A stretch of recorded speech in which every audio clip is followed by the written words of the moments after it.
இப்போ நீங்க சென்னையில இருந்து அருள்வா கேட்க வந்திருக்கீங்களா பாப்பா? மகேஸ்வரி. ஆமாமா.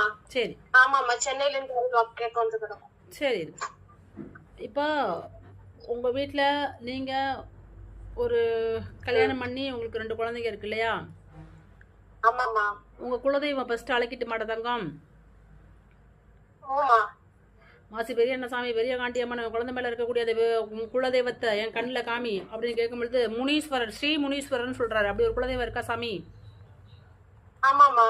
சரி. அப்படியே பார்க்கும் பொழுது உங்க மாமனாருக்கு 2 மனைவி. ஆமாமா. உங்க மாமியார் பேரு நிர்மலா. ஆமாமா. சரி, இந்த விஷயம் நீங்க எப்படி எடுத்துக்கீங்கன்னு எனக்கு தெரியாது. நீங்க வந்தது நோக்கம் 2 விஷயம். உங்க வீட்டுக்காரு தப்பான ஒரு உறவு முறையில இருக்காரு. அதை பிரிச்சு உங்கள்கிட்ட முழுசா உங்க கணவரை சேர்த்து வைக்கணும். ஆமாமா. அந்த பொண்ணு பேர் கூட என் கண்ணில் இறைவன் காட்டுறாரு. நான் படிச்சு சொல்றேன், கரெக்டா இருக்கான்னு பாக்குறீங்களா?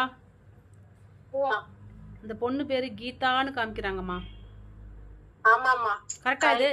கரெக்டா தங்கம் இது? நீங்க சொல்லி நீங்க சொல்லி கொடுத்தீங்களா தாயி?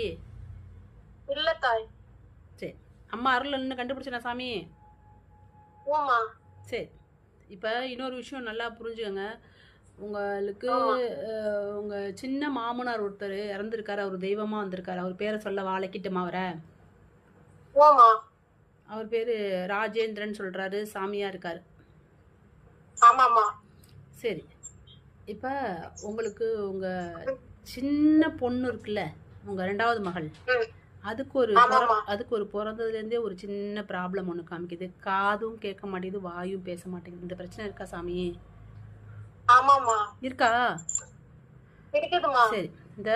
இந்த பாப்பாவுக்கு கொஞ்சம் திக்கி திக்கி வாய் பேசுது. நல்லா பேச வச்சிடணும். எவ்வளவோ மந்திர தந்திரங்கள் இருக்கு, எவ்வளவோ நம்மளுக்கு பரிகாரங்கள் இருக்கு. அந்த வகையில் நம்ம எத்தனையோ சினிமா பார்க்குற காட்சிகளாக இருக்கட்டும், கேட்குற கதை, படிக்கிற பாட புத்தகத்தெல்லாம் எத்தனையோ மந்திரம் படித்து வாய் பேசாதவங்களையும் காது கேட்காதவங்களையும் பேச வச்சதாக புராண கதைகள்லாம் இருக்கு. அதன் அடிப்படையா அதன் மையமாக வச்சு நான் உன் பிள்ளைங்களுக்கு சில மந்திர வரிகளை நான் உங்களுக்கு எழுதி தர்றேன். அதை நீங்கள் உச்சரிக்கும் பொழுது பிள்ளைங்களுக்கு கொஞ்சம் பேச்சு வர்ற மாதிரி நான் பண்ணி தரேன். நான் சொல்கிற அட்ரஸ்க்கு நீ வரியா தாயி? அதே மாதிரி உங்கள் வீட்டுக்காரரையும் இந்த வேற ஒருத்தவங்களோட தொடர்பில் இருக்கிறதையும் முறிச்சு உன் கணவரையும் உங்ககிட்டயே கொடுத்துட்றேன் தாயி. இன்னொரு விஷயம் ஒன்று சொல்கிறேன், நல்லா கேட்டுக்க தாயி. இது உன் குடும்பத்தில் நடந்திருக்கான்னு பாரு தாயி.